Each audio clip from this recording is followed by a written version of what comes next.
جیسے ہی رمضان کا مہینہ آئے گا ہم مکمل طور پر اپنا وقت عبادت میں لگائیں گے، اور زیادہ سے زیادہ کہ جس مہینے کی برکتوں میں سے ایک برکت یہ بھی ہے کہ نفل ادا کرو تو فرض کے برابر ثواب، فرض ادا کرو تو 70 فرضوں کے برابر ثواب ملتا ہے، تو ہم اس میں زیادہ سے زیادہ عبادت کر سکیں، اس لیے ابھی سے یہ تیاری کر رہے ہیں، تو یہ بھی بہت اچھی بات ہے۔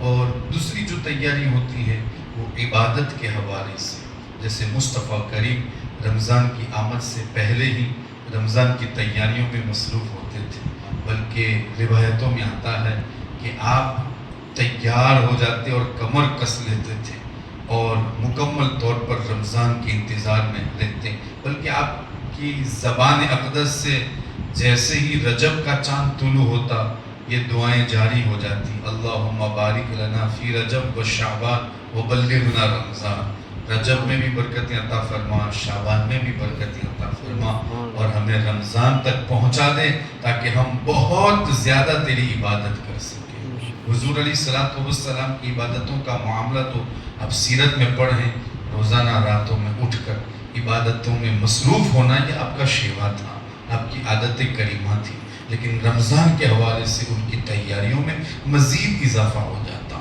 ان کی سنت پر عمل کرتے ہوئے ہمیں بھی یہ تیاری کر لینی چاہیے۔ اس مبارک مہینے میں بندہ مومن 3 طرح کی عبادتیں بہت زیادہ ادا کرتا ہے، ذکر و اذکار بھی ادا کرتا ہے، لیکن ایک ہے روزہ، ایک ہے تراویح اور ایک ہے زکوٰۃ۔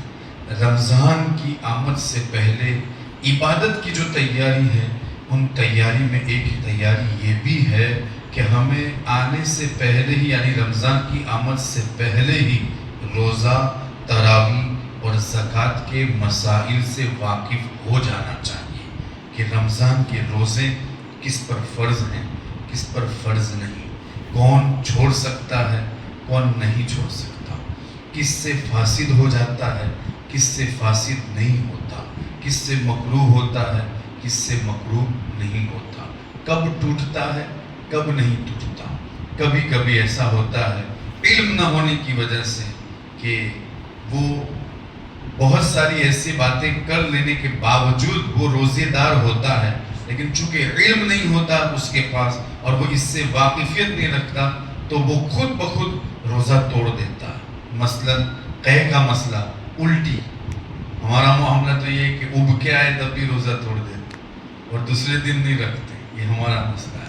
حالانکہ قے کا مسئلہ یہ ہے کہ اگر کوئی شخص جان بوجھ کر انگلی ڈال کر اگر کوئی قے کرتا ہے تو اس کا روزہ ٹوٹتا ہے، اگر اپنی طرف سے الٹی ہوتی ہے تو اس سے روزہ نہیں ٹوٹتا۔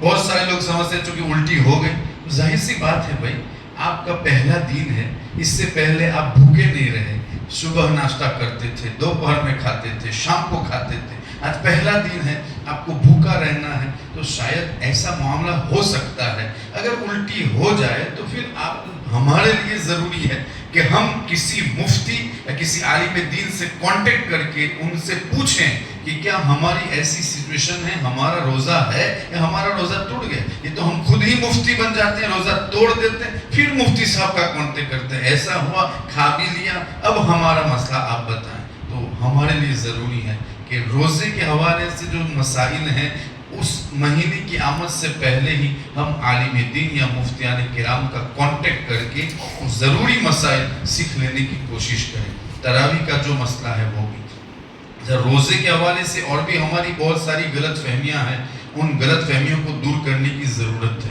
مثلا سب سے بڑی بیماری والا مسئلہ، بھائی سر درد کرتا ہے پھر بھی روزہ چھوڑ دیتا ہے، حالانکہ آپ دیکھیں بیمار کو بیماری کی وجہ سے کب روزہ چھوڑنے کی اجازت ہے، روزہ کب چھوڑ سکتے ہیں اور پھر اس کے لیے حکم کیا ہے، یہ ساری باتیں ہماری کتابوں میں موجود ہیں۔ حاملہ عورت کو روزہ چھوڑنے کی اجازت ہے، لیکن کب؟ کچھ لوگ یہ سمجھتے ہیں کہ ایسے ہی سر درد کرے تو روزہ چھوڑ دو، کوئی بیمار ہے، ڈائبٹیز ہے، بیمار ہے، روزہ چھوڑ دو۔ سیدی سرکار صدر الشریعہ بہار شریعت میں اس کو واضح کرتے ہوئے لکھتے ہیں کہ آپ یوں ہی مطلق روزہ نہیں چھوڑ دیں گے. آپ کے لیے ضروری ہے جب آپ بیمار ہوں تو آپ کے لیے ہے کہ 3 چیزوں کا ہونا ضروری ہے. ایک تو یہ کہ آپ کے روزہ رکھنے کی وجہ سے جو نقصان ہونے والا ہو اس کی نشانی ظاہر ہو کہ ہوتا ہے ایسا. دوسرا یہ کہ آپ کو خود تجربہ ہو کہ ہاں میں روزہ رکھتا ہوں تو یہ نقصان مجھ کو پہنچتا ہے، بارہا کا آپ کا تجربہ ہے.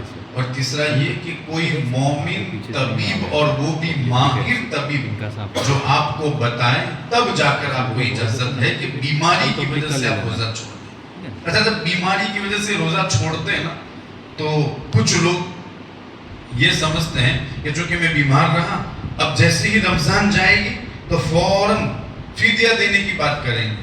38 روزے کی فدیہ کتنا ہوتا ہے مولانا صاحب؟ فوراً مسئلہ پر کس کے لیے کہ ہم چونکہ میرے اتنے روزے بیماری کی وجہ سے چھوٹ گئے. میرے بھائی اس حوالے سے مسئلہ جان لو، کسی عالم دین سے مسئلہ پوچھ لو.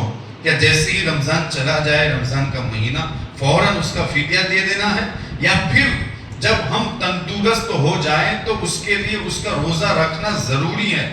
بہت سارے لوگ یہ سمجھتے ہیں. اور فدیہ دینے کی بات، کیونکہ فدیہ کیا ہے؟ بہت آسان ہے. ایک روزے کا فدیہ صدقہ فطر ہے، زیادہ سے زیادہ 7 روپیہ یا 70 روپیہ، تو یہ ان کے لیے آسان ہے. تو 30 روزوں کے 70 روپے کے حساب سے اگر آپ شمار کریں تو کتنا ہوتا ہے؟ تو لوگ اس کو آسان سمجھتے ہوئے چونکہ میں بیمار تھا روزہ چھوڑ دیا تو فدیہ دے دیں گے تو ہو جائے گا. ایسا نہیں ہے. اگر آپ بیمار ہیں اور بیماری کی وجہ سے روزہ چھوٹا ہے تو اب اس روزے کی قضا جب ہم تندرست ہو جائیں تو کرنی ضروری ہے، فدیہ نہیں دینا ہے. ہاں ایسا شیخ فانی کے جو واقعی میں بیڈ پر ہے، آئندہ اس کے لیے روزہ رکھنے کا کوئی امکان ہی نہیں، تو اب اس کے لیے فدیہ دینا ہے. لیکن پھر بھی حکم یہ ہے کہ فدیہ دینے کے بعد اگر وہ تندرست ہو جاتا ہے تو اب اس کو پھر سے روزہ رکھنا پڑے گا. یہ سارے مسائل ہیں، زکوٰۃ کے مسائل ہیں، تراویح کے مسائل ہیں. اس مہینے کی آمد سے پہلے ہم سب کے لیے ضروری ہے کہ ان مسائل جان لیں، سیکھ لیں اور مسائل شریعہ کی روشنی میں اپنی عبادتوں کو انجام دیں تاکہ اللہ رب العزت بھی راضی ہو جائیں اور رسول اللہ بھی ہم سے راضی ہو. اور شریعت کی روشنی میں جو عبادت کی جاتی ہیں وہ عبادت مقبول بارگاہ ہوتی ہے. تو اس کی آمد سے پہلے ہی ہمیں ان کے مسائل سے واقف ہو جانا چاہیے. استغفر اللہ ربی من کل ذنب واتوب الیہ. اب آئیے میں ہمارے خصوصی مہمان عزت علامہ مولانا مفتی جنید مصباحی ازہری صاحب قبلہ، میں ان سے گزارش کروں تشریف لائیں اور اپنے